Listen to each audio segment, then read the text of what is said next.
Hello and welcome back to episode 10 of Confessions of a Gamer Girl podcast for season 2, I mean. We're back. We're here to talk about games, and thank you for being here as well. As always, I have my lovely co-hosts Ellie. Hello. And Shay. What up, everyone? And we are welcoming another lovely woman in gaming, the lovely Hannah. Welcome. Hello. It's lovely to be here. It is so great to have a person who works in video gaming on the podcast. It's always a fantastic thing to bring our audience, and looking forward to getting some interesting and just hopefully good news out of gaming, because it's not been great, guys. It's not anyway. There's been a lot of bad news recently, but yeah, hopefully I can share some fun insights. Fantastic. Sounds great. Speaking of gaming, I know that you work in gaming, Hannah, but do you get time to game outside of work? Because we usually talk about the games we've been playing lately, and I've heard from multiple people that when you work in video games, you don't get much time. So if you have, what have you been playing? That's true, actually. A lot of people who work in games probably are less gamers than people who actually get to play them all the time. But yeah, we do. I mean, everyone I know definitely plays games. I try and make time to play games. My partner and I live separately, and so we use gaming as part of our social time. So we like the game of an evening. We usually pick a fun co-op game, because we've tried playing like against each other in games, and this is not good for relationships, honestly. So we have a whole selection of like fun co-op games that we like playing. We've been playing Left 4 Dead a lot. It is still one of my favorite games after this many years. But more recently, we've been playing a bit of Diablo 4, which has been kind of fun. Hey. Yeah, totally different genre to our usual first-person shooters. But yes, that's been really fun. Very nice. I've been hearing some great things about the latest season of Diablo 4. I was getting into playing it, but honestly, sometimes the scheduling with the people that I play with, it just doesn't line up, and they're online and I'm not, and it's all my fault because I live in WA. So anyway, but I love that you game with your partner. That's awesome. Yeah. What kind of smack are you going to talk about me next, Shay? Go ahead. That, and you keep bloody holding a job like a responsible adult. Gosh, I can't believe you do this, dude. I know. How could I possibly be employed? If I wasn't employed, I wouldn't be able to do this. I don't live in the past, Dolphin. That's really rude. Okay. Ellie, have you had any time to play some games, girl? Tell me about it. Yeah, I've speaking of playing with friends and partners, I've actually been revisiting A Way Out, I believe it's called. It's the two-person jail escape On Game game. Pass? I first played it a couple years ago now, and it was super fun. It was really fun because it's purposely like it's not kind of like Fortnite, you know, where you're in the same lobby and then you know you each control a character sort of thing, and it's not kind of normal like that. You have your own adventure, but together, the same story, the same process, and you can kind of interact with people if you want to, or you can choose to not interact with people. And it was kind of my era of kind of multiplayer games that were a bit different, that took teamwork. I think that's the fun of it, is taking the time to have some teamwork, and that kind of spurred me to go play. I think it's literally called Escape Room. I think it's called Escape Room. I don't know, but it's this. You're kind of stuck in a castle and you're with your friend, and you have to do different sorts of puzzles to escape the castle. And that was really, really fun in itself. So I'm on a bit of a course of teamwork games where you have to work together. And I think I would love to give it I think that other new one, I've also forgotten, newer one with the couple and the girl has blue hair. Oh yes, we love Yeah, that. that one. I was playing that one as well. Yeah, like that one's really, really intriguing. Yeah, cool. I have seen heaps of people play that before, and that looks really fun to jump into next. It Takes Two. It Takes Two. Yeah. It was a This game is of the one year. I always get recommended whenever I tell people that I play co-op games with my Hannah, partner. you're gonna cry. You're gonna cry. You're gonna love it, and you're gonna be it's a very reflective process with your loved feel one. like So this would be a very different vibe to our usual one, because like on the topic of playing Left 4 Dead 1 and 2, obviously, and then we realized that 4-player co-op zombie games are a whole genre into themselves, and so we found all of the 4-player co-op zombie games out there, and we've played all of them, I think, at this point. So that's kind of our vibe, but I think maybe something a little bit quieter, you know, more contemplative. It could be a good change of pace. It's actually got really good like level design and things like that. Like the way they've done things, it really takes me back to like PlayStation era, where it was just fun to figure it out. And you were like, oh, what does this do? And then you get shot across the map. You're like, oh, I did that wrong. That was not correct. I'm gonna. Nope. But those are where the best moments when you're playing a game come in. It's like so many giggles. Oh yeah, like when we play Left 4 Dead, like that's one of the things that is the funniest, because it's obviously it's an older game. It doesn't have infinite number of levels, but it's very replayable. But you think that you're getting set up to fight a boss, you know that there's going to be one there soon, and you prep and you do all the right things. And then at the critical moment, just before the boss arrives, something goes horribly wrong. And then it's just screaming and giggling, and, you know, you get completely destroyed. And it's hilarious. It's some of the best moments in the game. Definitely. 100% recommend all of those games, really. Let's test the strength of your relationship with zombies and you want to test the strength? Do what we're doing. We've downloaded Cuphead. That will get that's divorce material. That's it's such a beautiful game, and I haven't played it in so long, and we're gonna do like a cute little couple stream and play a little Cuphead, so it's gonna be super adorable. It's gonna be alive. Yeah, it's gonna be live. Great. I tune in for that, guys. So is there anything else you're adding to the list to game with Shay? Well, so this is when I played with my best friend, right? So like not my partner, my best friend, but oh my goodness, I had the name in my mind like 2 seconds ago. It's the cooking one that is just chaotic as shit. Thank you. But we aced that. We have a level of teamwork that I don't have with anybody else. Like, oh my god, there's no worry there. There's no concern like, oh, what if I say like, you know, this too harshly, or whatever, and she takes it wrong, and I'm like duh, duh, duh, duh, duh, and we're done. And then other people try and come and play with us, and like they can't keep up. Okay, so they're not allowed to join. They're not part of the dream team. No. Well, we just, I don't know what it is with Overcooked, but we're on it. And I'm like, you know what? That's fine. I'll take it. Shay, can I ask? I don't know. Is Overcooked couch co-op only, or is it online as well? Online as well. I'm pretty sure it's online. Another one. Add it to the list. Add it to the but list, Hannah. It's Write it goofy, down. Oh, and yes. the point is that you It mess up. sounds a bit like, have you guys ever played Spider Heck? No. Oh, that's a very fun one. It's on Xbox Game Pass. I don't know what else it's on.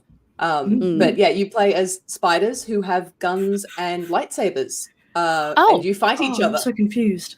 I'm Oh, so so you're not total working mayhem. together. You're working No, against you're not each working other. together. Oh, On yes. one And hand, also so scared of against the spiders. guns and the environment and literally everything. Everything is trying to kill you. And you're That's just a Can I- poor little what spider. Australia needs. Spiders with weapons. That's just what I this thought we country already needs. had that. Oh no, that was crabs. Sorry, that was crabs. Close enough. They're essentially beach spiders. Okay, spiders are scary. Crabs still very unsettling. Not. With the Oh, especially That's with just my those coconut crabs, the ones with like the gigantic. Oh yeah, I watched one on a video recently, snap a golf club in half, and I'm terrified. It was on like Christmas Island. Oh, see, it's not an irrational fear anymore. It's entirely rational. I could be that golf club, and I don't want to be. Nah. They say that Amelia Earhart got eaten by those coconut crabs. That's why they never found out Was she her body. alive? I don't think so. Oh. I Did think they Yeah. ate her bones as well? Yeah, Yeah, they do. that They crush because- bones because yeah. she crashed pretty much in part of the Bermuda Triangle, and they believe that the Yeah. crash killed her, unfortunately. then, And of course, yeah, it they couldn't think recover her that body. coconut crabs had a little snacky snack. Those Oh, teeny wow. jerks. We liked her. Teeny, big jerks. They're like the Oh, size no, of your they're half like- your leg. Yeah. Okay, well, Oh teeny no. as That's why they're so terrifying. Like little tiny soldier crabs, adorable. I don't Like know, when man, they there's still freak a me out. million when of they're them, blue. still a The little bit little scary. red ones. Exactly. There you go, guys. I don't know. There was speaking of crabs, there Oh, are we? last year at South by Southwest, they actually had I think like 6 crab games. So I think like crabs They're are like fine the when they're new animated. Hmm. Did you see the are new the Souls-like new, like, crabs game? thing. Yes, that's Oh my exactly. goodness, See? they're so See? But he's not Souls like creepy. crab game. 'cause, like, they're cute when they animate them because they're just like ha ha ha ha ha. But then in real life, they're like, "I'll take your flesh," and it's a very different. very Not even crabs could convince me to play a Souls-like game. Like, nah. But you can I'm write not in tin even- cannon and use a rusty fork. I couldn't even mentally like think of putting up with a Souls-like game. I think that a lot of people are like, oh, it's so worth it. The effort you put in, the time you put in. Oh, it's so worth it. No. No. It's I'm like not hell. putting the brain All that power. effort, all that time. Mm. Yeah. Like Mhm. after a long ass day, Oh, girl, where do I have the time Mhm. to pick up such a mentally straining game? Like I struggle to even pick up Resident Evil 4 sometimes. I'm like, I turn on Yeah. Fortnite just to like relax, brain rot sort of game. And then someone approaches me with a Souls-like, get out of here. that's why I Yes, play well- League so much. People seem to think it's because I love and adore League. No, dude, I turn it on, I have a match, and then I can leave or have another one, and my Bubblegum brain for the has to do thumbs. minimal Mm. thinking. We all have our why, and Mm. you know, most of us, I feel, or most of the people I tend to resonate with in gaming, we kind of just we want to have something either dopamine inducing or chill or educational, but like nothing too serious, and nothing too difficult. Unless it's like for a us. weekend when I've got time, and then I'm like, oh Yeah. boy, let's go. Unless we want, to like absolutely just girl rot and just like become the you get your cat, you get your tea, you get your game. Yeah. We've got these on, hot water bottles, like Mm. This Lucky is why Songs. I still keep Goblin. defaulting to playing like The Sims 4, which I've been playing for Yes. years. We all have Even a though comfort I- game. Yeah. I have so many good new games that are downloaded and ready to play. They're And right yeah, there, and you're like, I- I'll get to you, buddy.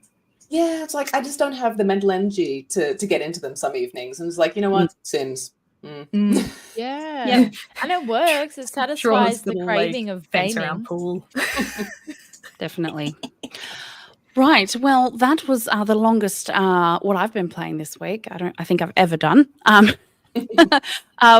I really would love to do is, especially because of the news that we found out today about, I think it was 200 people being let go from the Microsoft team, specifically from the studios that brought us Redfall and also Hi-Fi Rush. I wanted to just bring a little bit more, humanism and, put a face to, the people that work in this industry. And, thankfully, knock on wood, like Hannah is still working in this space, which is, people dream of working in video games. And Hannah, let's get into it. What is it that you specifically do? Tell everyone. Well, I am a 3D artist, and this basically means creating the models and textures, occasionally animating and rigging, but usually, just working from concept to create the characters. I also work in environments. Basically, the stuff that you see in the game, anything that's, in the game that is not the UI is something I've probably worked on. I've been doing this for quite some time. I realize I'm quite old, and I've been at this now for like 20 years. So yeah, I've kind of done a lot of different areas in 3D art, but that's always been my focus is 3D modeling and creating assets for games. Is there anything that we would have seen that you've worked on? Some of the more famous stuff I've worked on is actually some of the older stuff, like the Avatar: The Last Airbender video games, the tie-ins to the Nickelodeon cartoon series. Worked on that. Oh, okay. Yep. The tie-in to the wonderfully received live-action M. Night Last Airbender movie. See, the game was probably awesome, right? It's just the film. We don't talk about the film. The game was probably awesome. We don't need to. Yeah, look, honestly, we were making the game while the movie was being made. So we were timed to release at the same time as the movie. The movie hadn't even come out when we were making that game. So that's kind of like the sort of tie-in games. A lot of the companies I've worked for haven't done original IP. They've done like licensed titles. So getting a license from a distributor, a publisher. We've worked. Currently, I'm working with Gameloft Brisbane. And we've worked with a number of different groups on My Little Pony game, which came out last year. We also did a remake of The Oregon Trail, which is sort of a roguelike reimagining of the original 70s side-scrolling game, where you have to make your way across America and not die of dysentery. That was a gorgeous game, though. Like, I remember going to a few games events and seeing that, and I was like, damn, you guys did a good job.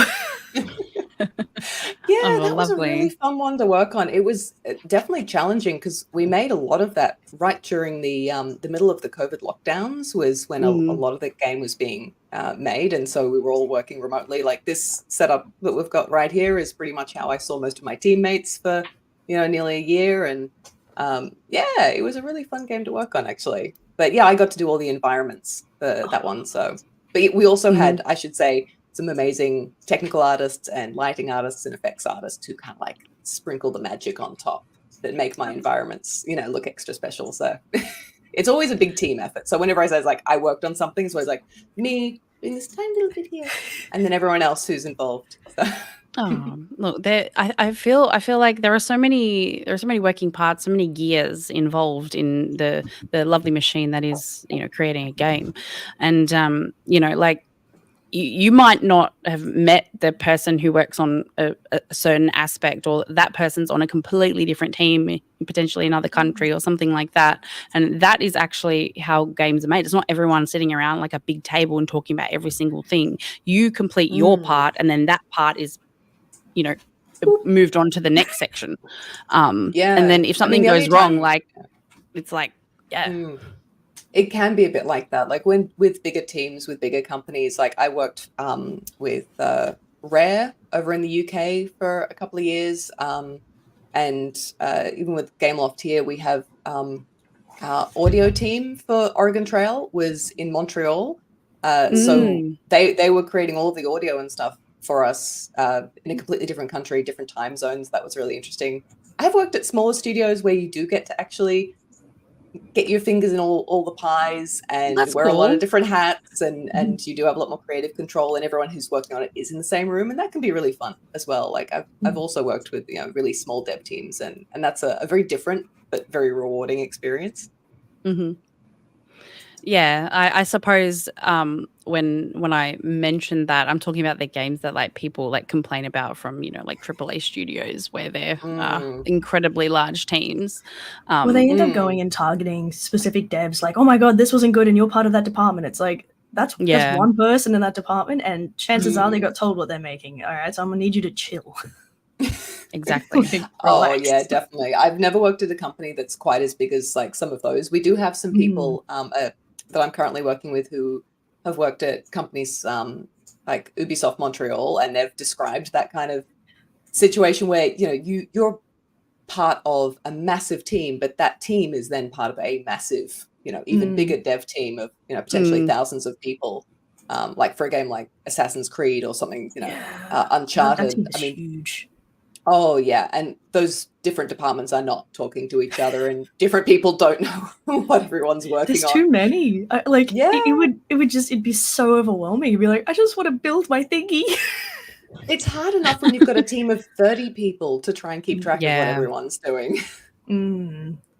Would you say like what has been some of the more challenging aspects of your career so far? And I don't know, are there any specific roadblocks you've felt, you know, because as you say, like you have been working in the industry for a while. Do you feel like there's been a shift in how you're treated as a woman in this space?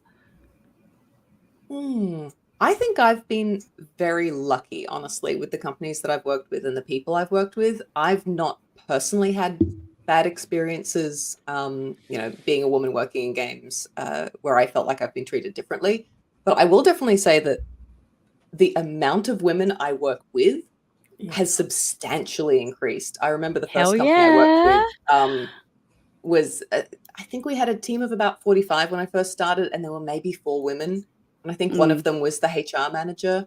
Because, like, you know, you get a lot of women in the, you know, sort of admin type roles, or in marketing and things like that. That tends to attract a lot more women, and they still make up the, you know, women developers in the games company. But now, especially at Gameloft, they have a really positive hiring policy when it comes to diversity, which is really nice. But yeah, I've definitely noticed there's a lot more women working in games now, like alongside me, and you know, about half of our art team is female, possibly more actually. I feel like we have a ridiculously high percentage compared to what it used to be, basically. So yeah, definitely the amount of women who are getting into games as a career has increased massively since I started.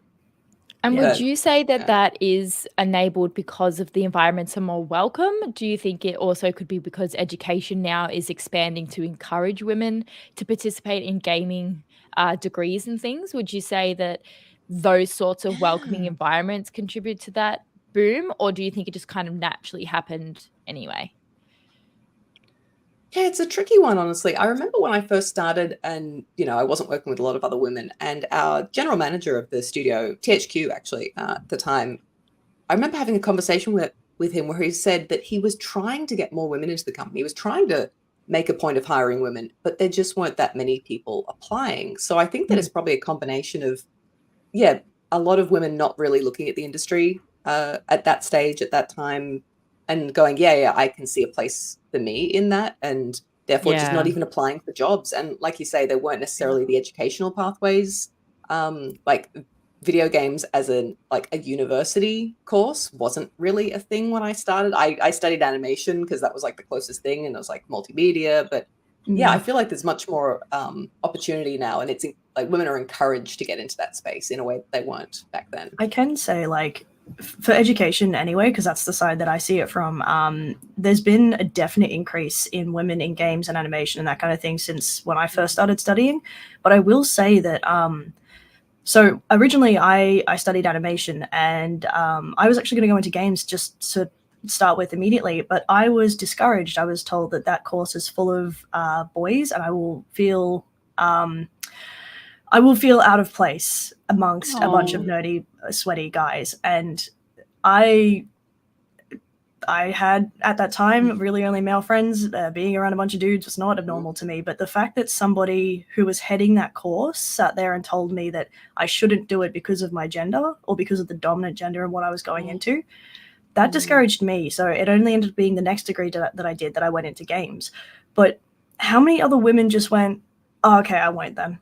Like, how many people did that person discourage from going into this pathway? And then even when I went into my Bachelor for Games, much like the workplace you were talking about before, I think there were 70 or something of us. 5 of us were girls. 5 of us were women. That was it. And it was, it's kind of poked fun at. And for me anyway, it kept going, and it started turning into something in the later semesters. People kept being like, oh, you're just getting these opportunities because you're a girl and they need the diversity. So I pulled out my GPA. No, I was getting those opportunities because I came in every day, I worked my ass off, and I guess other people around me thought they could scrape by just being a dude. So yeah, No, and now that's totally true. Because I kind of experienced the kind of opposite end of that spectrum when I was looking, because like we discussed with G of D, my ATAR was not very high. I had to look at different sorts of education pathways for me to be able to get into something. And one of the pathways I looked at was video game development through a TAFE. And when I had my interview with the head, there was a female and a male head of the course. They were so keen to get me in, more so the female than the male. And she was like, we need your female representation. Like, so it wasn't based on your interests or skills, it was based on your gender again. We don't care if you're stupid, you're a woman. Yeah, it's almost as bad, but in the opposite direction. Yeah, that's wild. Yeah, no, totally. And it almost made me feel like uncomfortable because she was pushing it so much. Like, we don't have any females in here. We only have blokes in here. We would absolutely love to get you in here. And all I heard when she was pushing, she was very excited, very passionate. It's beautiful. But all I heard as an 18-year-old was, you're going to be in a room full of men or boys, I suppose, boys, probably also looking at you like you're just a woman. And then also at that time, any of my love interests that I discussed with that I liked gaming, it was almost fetishized. It was very much you game. Oh my god, I love Gamer Girls. I don't like nothing like the game. And like those sorts of comments, it's like, I don't understand that. And so her pining to me to be like, we desperately need you, we'd love to get females in there. I felt the opposite, and I'm like, I don't want to be that little piece of meat in the piranha tank. I was like, no, thank you. And so I didn't do it. The intimidation. Yeah. It's okay. Meanwhile, but like now. Meanwhile, Shay was just like, so look at me, I'm better than all of them. It hit a point where someone directly came up and confronted me about it, and I was like, I pulled out my GPA. I'm like, cool, what's yours? And they're like, and it's like, yeah, cool. So that might actually be why there's a difference in opportunities. It could also be because I attend every event and I volunteer for everything as well. But give it a go. You might see a change. And then now tutoring, let me know. Oh, I was cranky. I was not offering any help. But like now being the lecturer rather than the student, I do see a fantastic increase in women, but not just women, gender diverse people. And that again, even while I was studying, we didn't have anybody gender diverse. So even that is another step in the right direction.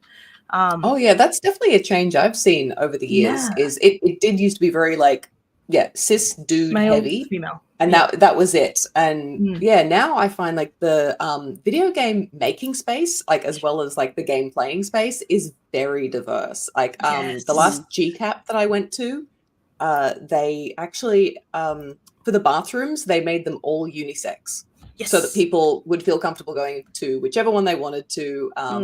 They started doing like pronouns on your name tags, all that kind of stuff. Yeah, and I think that they went above and beyond to make it a really welcoming space, and I can't think of any other industries that would probably do that in this day and age. Like not very many others. No, for games and animation tends to do it really well. I think it's really the creative industries leading the charge. Creatives, because we're all a bit funky, we're all a bit different. And we are all diverse, and it is fantastic seeing that sort of representation, because for some people you'd be like, well, why does that matter? And for some people it matters a lot. So coming together and recognizing if there's those people being like, oh, why does it matter? Oh, but it matters to other people, so I'll go along with it. It's a fantastic space where everyone can feel welcome and enjoy the same sorts of things, and I'm here for that. It's actually really good because sorry, no. I was gonna say, like, I obviously with students, I don't have to be worried that they're going to apply for a job and be discriminated against based on any of those elements. That is something that I'm so unbelievably happy about. Because there are so many other industries I can think of going into where if you don't present in the traditional manner, oh boy, I wish you the best of luck getting a job.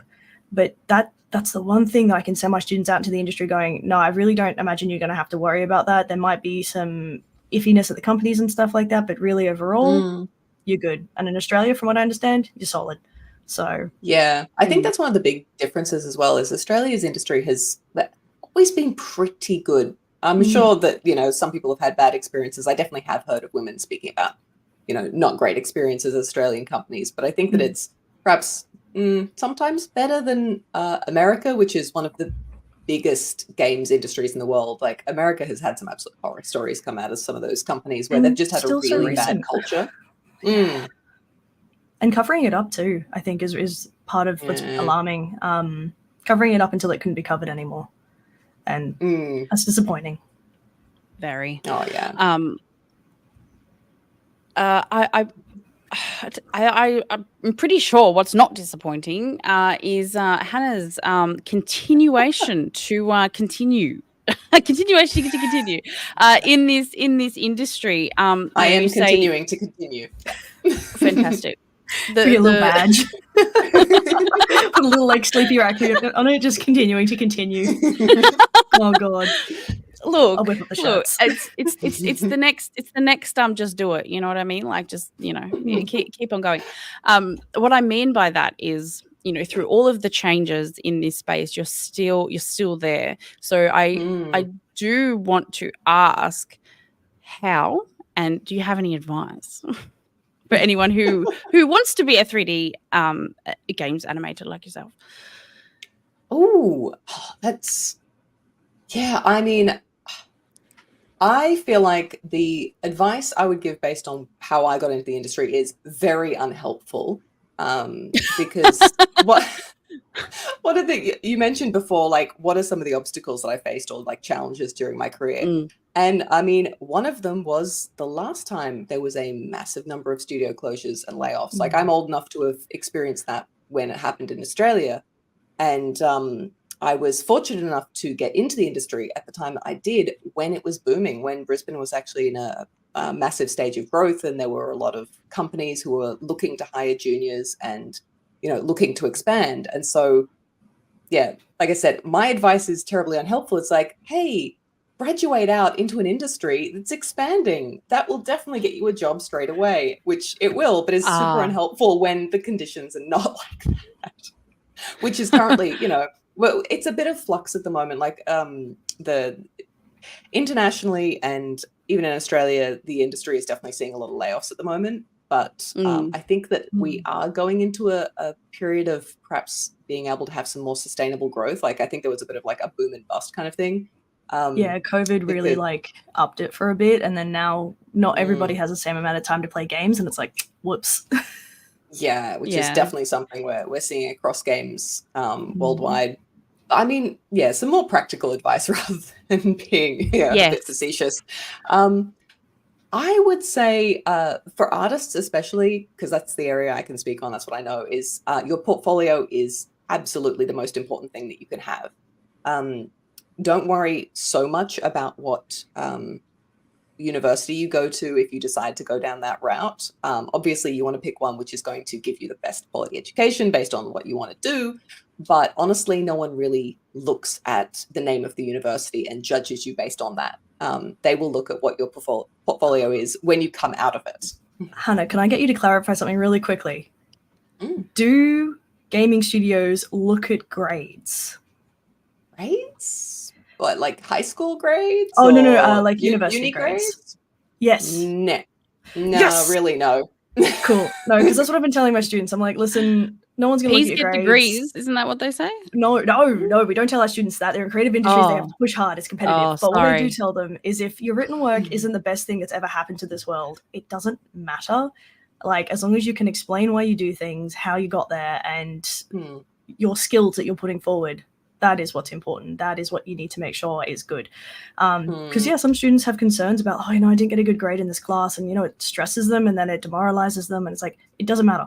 Like, I shouldn't say that as your senior lecturer, but genuinely, did you pass and did you learn something? Fantastic. Focus on the actual skill that you want to apply, quite possibly for the rest of your life.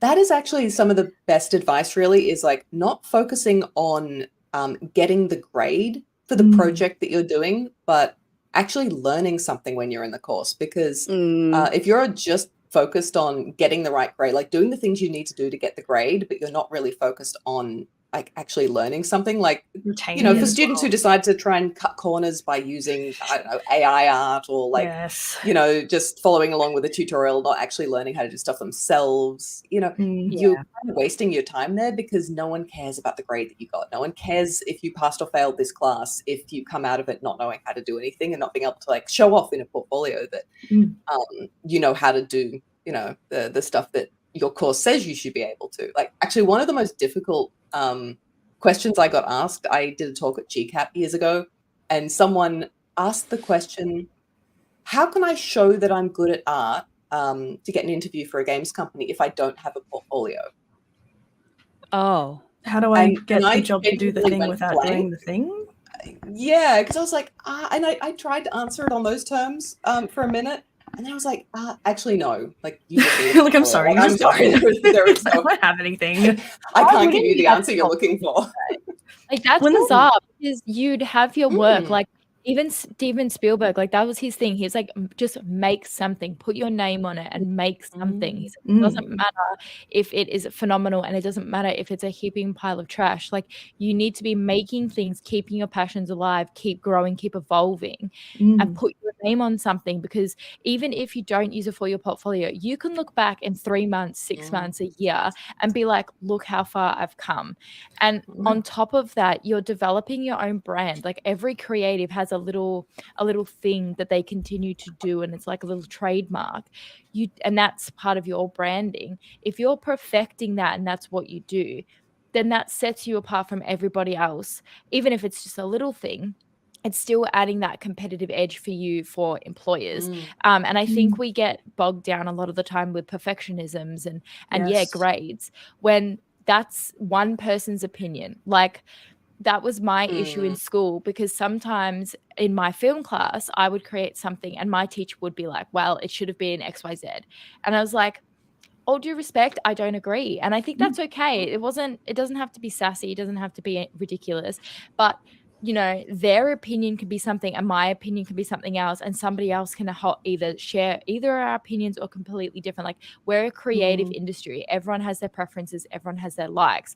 So even if they got that grade in your class, Shay, if they were to do it with a different uni or a different lecturer, they could have got a completely different grade again. And so it's all based just on, it's a bit different in uni. High school is a bit poopy. Yeah, there's still that element of like, they're still going to have their own opinions of everything. Of course. So it's just keep creating, keep putting your name on things. I think the thing is when you... sorry. I was just going to say something that you said before that really made me think of something, is also finishing work. Like, when you show off, have some finished pieces, because it shows that you can finish things. And working in a professional setting, like the last 10% where you actually finish something and it's game ready and it's done, that's the hardest bit. And you need to be able to show, like, in a portfolio that you can get to that stage. You can do the boring bit at the end, which is like, cleaning it up and getting it done and ready to be a real game asset. So much tweaking. Because like the fun bit is right at the beginning, when you're being all creative and you're throwing ideas around and you're like making some fun stuff, and being able to take that all the way through to like a technically complete thing. That's like the boring bit at the end, which is honestly like a big part of my job. Like, my job is sometimes way less creative than people think it is. Like, there's a lot of technical stuff as well, and a lot of like boring fiddly things where you need to bug fix and stuff. And like being able to show that you can do that part of it as well is also super, super important. But yeah, what were you going to say, Sho? Oh gosh, what was I going to say? Put you on the spot now. Oh no, what were we saying when I forgot? Oh, see, my brain, again, it's just not having it. I've even had my cup of tea. But no, it's fantastic to have you talk about this kind of thing, because like I probably Yeah. will show my students this discussion. So I do teach a final subject that teaches students how to actually build their portfolio and things like that. And this is all advice that I already give. But having someone from the industry come along and be like, no, this is correct, is fantastic, because like then they know it's not just their lecturer talking out of their ass. Like it's like, no, guys, please, I'm trying to set you up to succeed. It doesn't help me for you to fail. I want to see you do good. She's just putting it in there, this in there for her students, by the way, just all the students listening out there. If you coming for you. Hannah, so like I mentioned before, you know, we've had terrible news in gaming industry at the moment, and you know, it's continuing to be a trend. What would you do? What would Hannah do if she was one of those people? If this affected you, what would you do? Oh, as in being part of the layoffs and the not being able to find a new position? Ooh, yeah, it is definitely tricky. I think that some of the advice because I sort of I've seen it from the outside. I've been very lucky to have not been let go in a round of redundancies, but like the gallows humor of people in games is like you haven't really had a career in games until you've like, you know, had a studio close around you, or you know, been made redundant at least once. Right. It is common, and that's not to downplay like how much it affects people, but there are definitely like these boom and bust cycles in this industry. We have coping mechanisms, and it's humor. Humor is the coping mechanism. Yeah. But I would say like make sure you keep in contact with the people who you've been working with, like keep that group of connections up, because often when there's a company goes under, people will try and help each other. They'll try and find you a new role, and if they know that you're looking, and if someone else has been able to find a new role in a different company, they will often put in a recommendation for you, and that counts for a lot in games. Like this is one of the, you know, the sort of secrets about getting into games is like if you already know people and you can get a personal recommendation, it counts for a lot. It won't get you the job, but it does like get a foot in the door sometimes. And so keeping that community of other people who are in the industry, like keeping in contact with them definitely helps, because like going into an industry cold where you don't know anyone, that's so much harder. I've done that at least once in my career, and I ended up literally going to like a games fair. I moved over to England without having any contacts over there, and I didn't know anyone in the industry, and I went to a like a careers fair, like a video games, you know, convention. And even though I had 4 years experience in my belt under my belt at that point, I just rocked up to all of the video games companies that had stalls there and showed off my portfolio. It's like, hi, I've just turned up in the country. Will you hire me? And I did. I love that. I got a job out of that. Thanks, guys. Oh, wow. That's awesome that you nailed it. Yeah, well, that's why meeting people in person definitely counts for a lot. Yes. Obviously, you know, whether or not you've lost a job or you're, you know, trying to get into the industry fresh, is like definitely meeting people in person and going to those kind of events is a great way of making new connections. And people actually seeing your face counts for a lot. Like it will make them more likely to hire you, I think. Yeah, like that. They get the vibe. Oh, yeah. It's that, you know, like we have to do now. It's like the humanity check on websites, but in person. It's all about like, you know, are you going to be good to work with? Because I'm going to have to spend a great deal of time with you. So yeah, I want you to be skilled, but are you going to be an ass?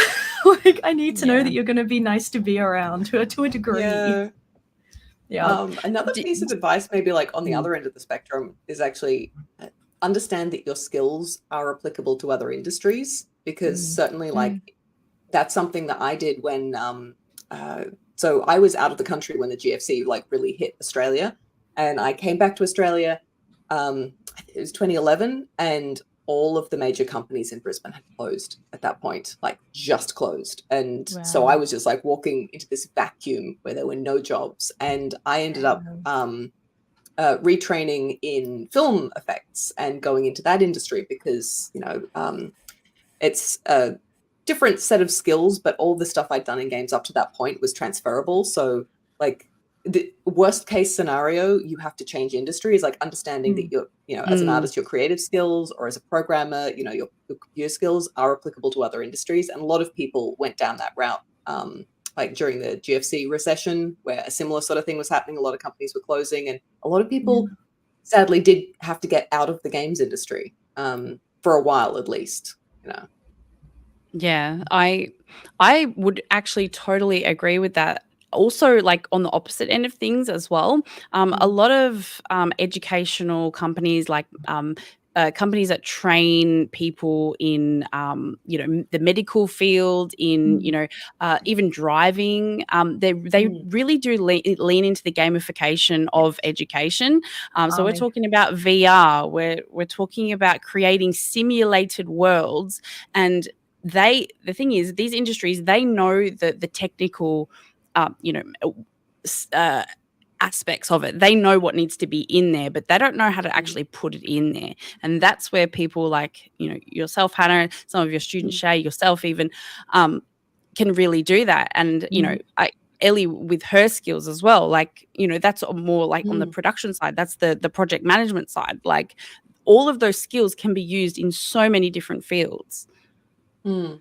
Yeah, definitely. The saying, shoot for the stars, land on the moon. Like, even though, you're not getting exactly the position you want, maybe you're not getting the exact company that you want, it's all just making time and effort and putting in those grunt works. Like, even if you have to start down at, just a runner, so you're just, a coffee grabber for an agency, you just work up to where you need to do. I think that people are nervous about not having that, what would you say, kind of ego with them at the beginning, like, oh, I want to be with this company, or I want to have this position.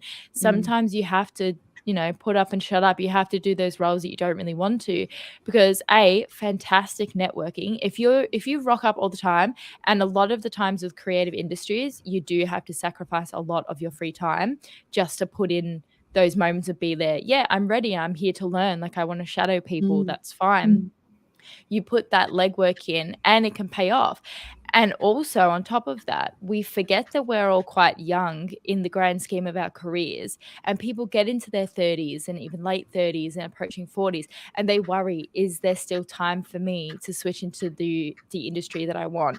And the answer is always yes. There's always yes. I actually work with a few people who made a later life career shift into video games from a different industry. And yeah, you can absolutely do it. Like, as long as you're willing to learn, there's nothing off limits. Exactly. It's the willingness to learn and putting ego aside. I think a lot of it in society is based on what we should or shouldn't be doing. We should be moving out before 30. We should be aiming to get married. We should be having children. Like, you should be in the career that you want to by 30. Like, all of these fake rules that we've made up for ourselves is not correct anymore. Society's changing. The world's shifting. We've still got plenty of time to take your time. Don't worry, Australia wants you to work for your 60s. So, like, it's all good. You've got time. Exactly. Your retirement's aiming to your 80s. Don't worry about it. Like, you got to wait for the older ones to die off. It's fine. Don't worry. I think as well.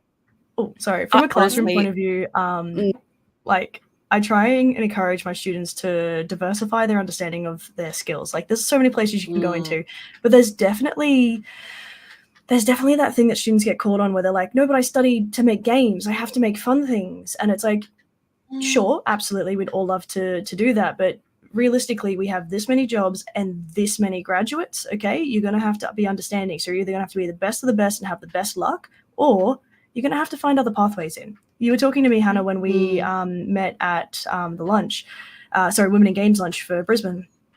You mentioned that there was somebody who had started as a QA tester and just been really enthused and really showing off their work and just genuinely taking on feedback.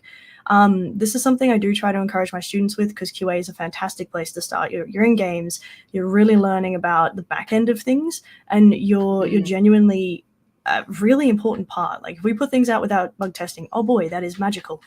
But would you have anything to say on that? Like, is that possibly a good way that you would think most people should attempt, or is it only for certain roles, or what's the idea there? It's a tricky thing, because there technically is no direct promotion pathway from QA into other departments. No, it's very much on a company by company basis. But yeah, the person I was speaking about in particular, they got the opportunity when they were working in QA to show off the fact that they were very conscientious, that they were smart, that they were easy to work with. So they had those people skills first. All of that. And she was working on her own portfolio on her own time. Yeah. In fact, I think at one stage she was actually working 4 days a week so that she had a whole day to do her own art on the side. So doing things, as Ellie said, Yeah, so it's like just getting in QA will not automatically get you a job, but it will get you like the experience of like working in a studio, and I think that that's incredibly valuable all on its own. And there are some pathways from QA into other disciplines, like into production, sometimes into design is a pretty common pathway. Yeah, I do encourage designers, like, you should know what's going wrong with the game. You should be able to tell me exactly why this isn't working, and then you're probably doing a pretty good job.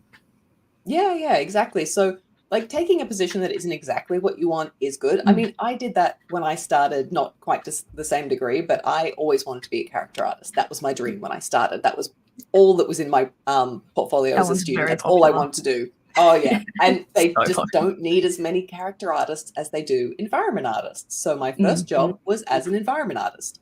And I think I did that role for 2 to 3 years before I ended up moving into the character art team, because I, kept working on my own stuff on my own time and showed it off and was able to make that transition. But yeah, I took the role that was available, not necessarily the one that was like my ideal role.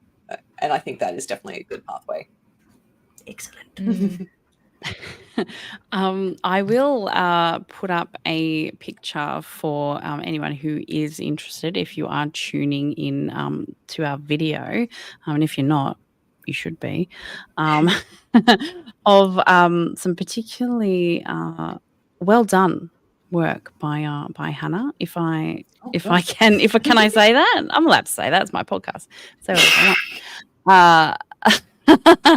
I'm curious. No, it's on your oh my goodness. Now my computer's not doing what I want it to. It is actually on her LinkedIn, which is actually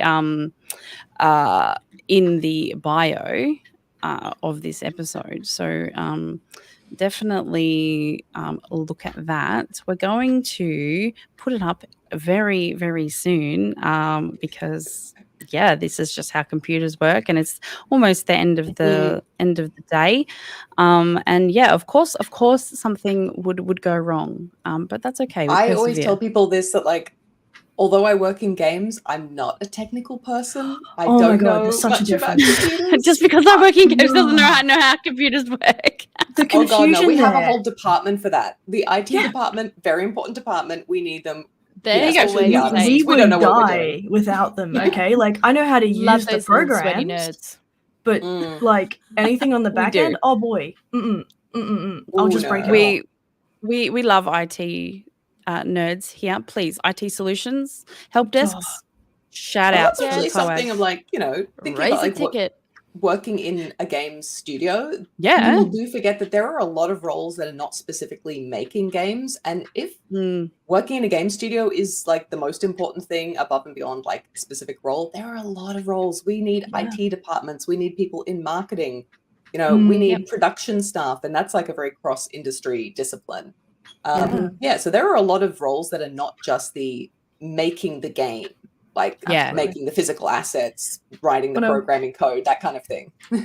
When I worked in a studio, I worked as the manager for community and like brand and everything, essentially. So like there's a lot of that as well. Like there's such an online presence for games now, and it's expected that they're on Twitter, they're responding, they're doing all these things to promote what game is coming up, because it's not magazines anymore, it's not TV commercials, it's not commercials before films, it's engagement on things like Twitter, TikTok, Instagram, all those kinds of things. You have to have somebody doing that. It's not, people love to look at it and go, oh, you just took a picture. No, the planning that goes into marketing that for a game is whole thing. So much. Oh my god. Speaking of marketing yourself is a fantastic thing to be always doing. We should always be doing it. And it's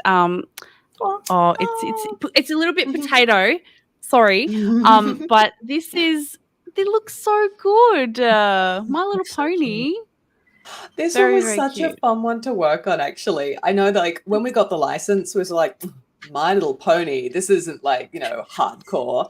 It was honestly one of the most fun projects to work on. It was It great. looks like Oh it's yeah. giving Zumbinis. It gives me like I could walk So in and much probably pink, find so many fairy. sparkles. Sparkles. Although I would mess it's myself up on the that color slide. palette. Oh my days. That's Hannah, do you lovely. remember working on any individual assets in those images? Like, do you look at one and go, "Oh, I remember you, tree. I remember you, buddy." Actually, I think I did try and pick pictures for that selection that were stuff I had made at least one asset, because what I was doing for that game was a lot of level building, which is different to asset creation. Like I was working a lot in Editor to assemble the levels out of assets that the rest of our team had been creating.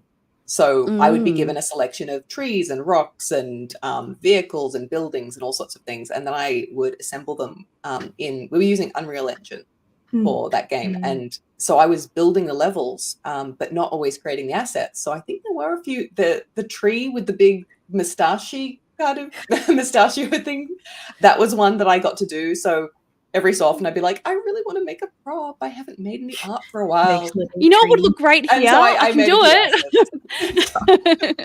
Well, it was a funny thing because for that project, I was one of the more senior artists on the team. We had a lot of juniors.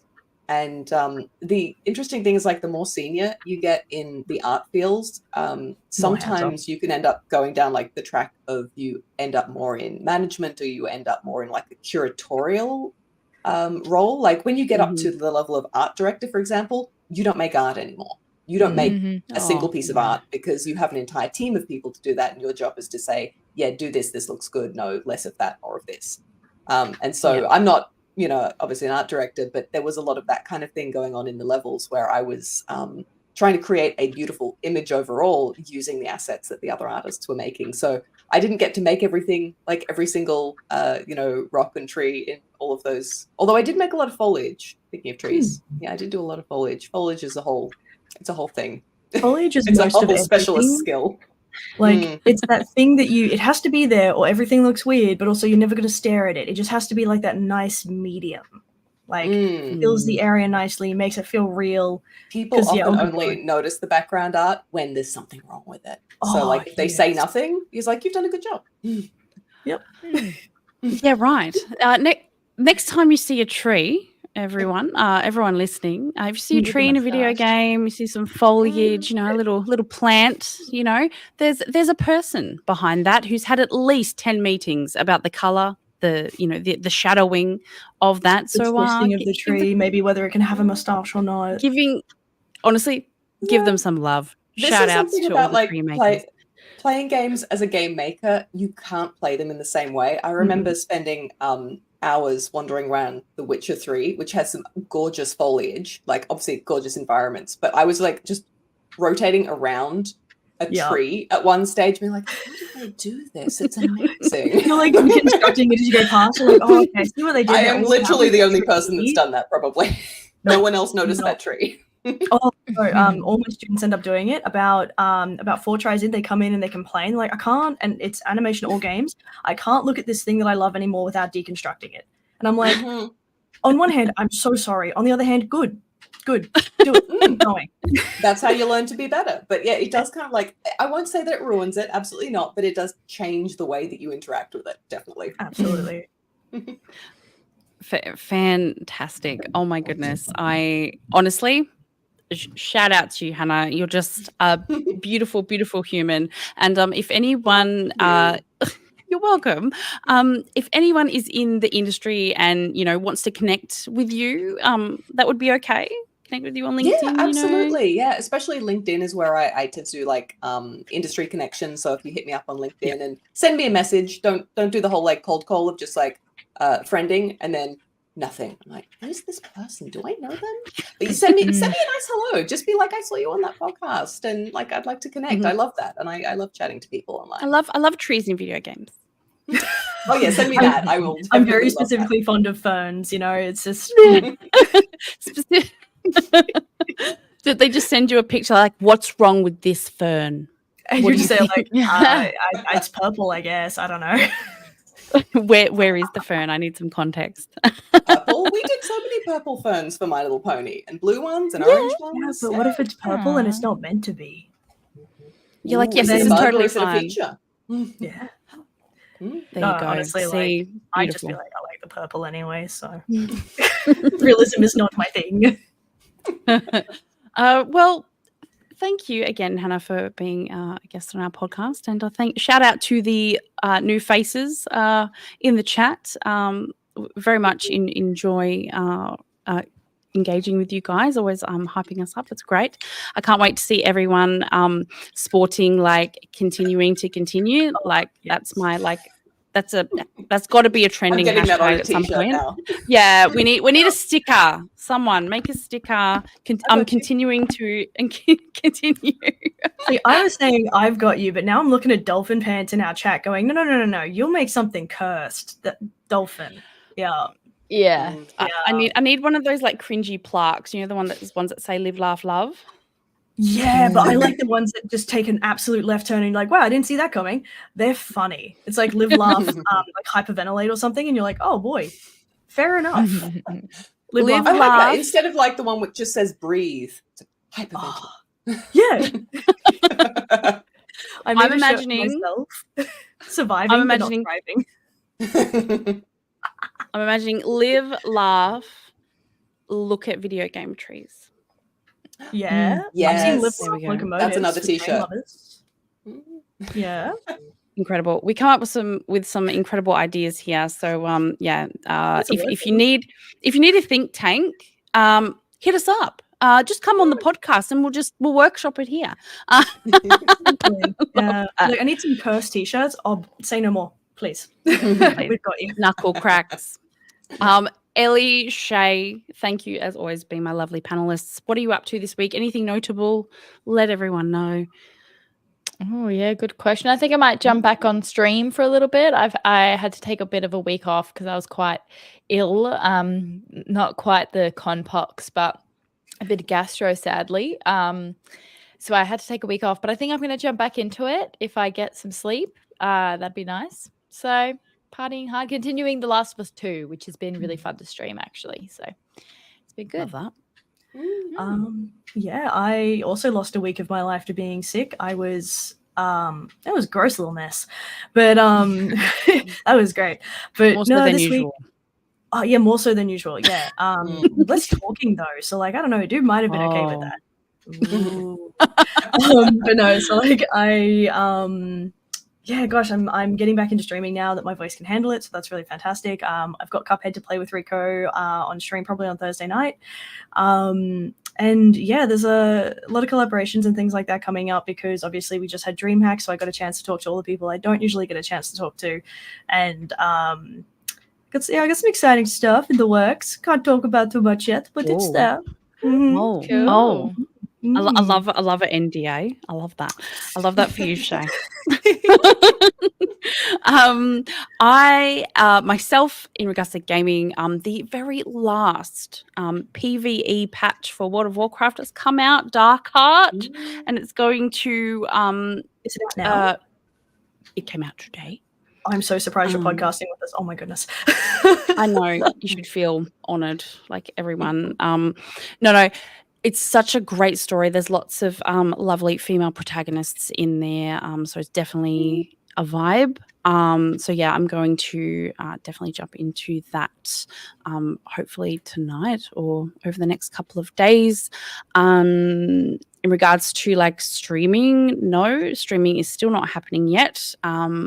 It's just the podcast. So if you want to see me live, you got to come here. But we're working on it. And no, I have not signed any NDAs lately. But that's okay. I can just send you one. You just send me one? Yeah, and it'll just say you can't talk about like, I don't know, like red grapes or something, and it's fine. Yeah. You're right. I want to make you feel included, you know? Like I got you. Once again, thank you to Hannah. Oh, thank you so much for having me on. It's been lovely. We love a fresh face, and I have to say, like, we haven't had a fresh one in a while. So welcome to the fresh family. Yeah, meat. I was going to say the way you said that dude was scary. No way. I don't know if that's the way to say that. If you're new here, I'm sorry. I'm just Hannah like will this. be okay. We will fend off doom. Everything's fine. Don't worry about it. And I just disappear out of frame. Thank you to all of our listeners from wherever you're listening to, and we will see you next week for another episode of Confessions of a Gamer Girl podcast. Bye, everyone. Bye. Bye.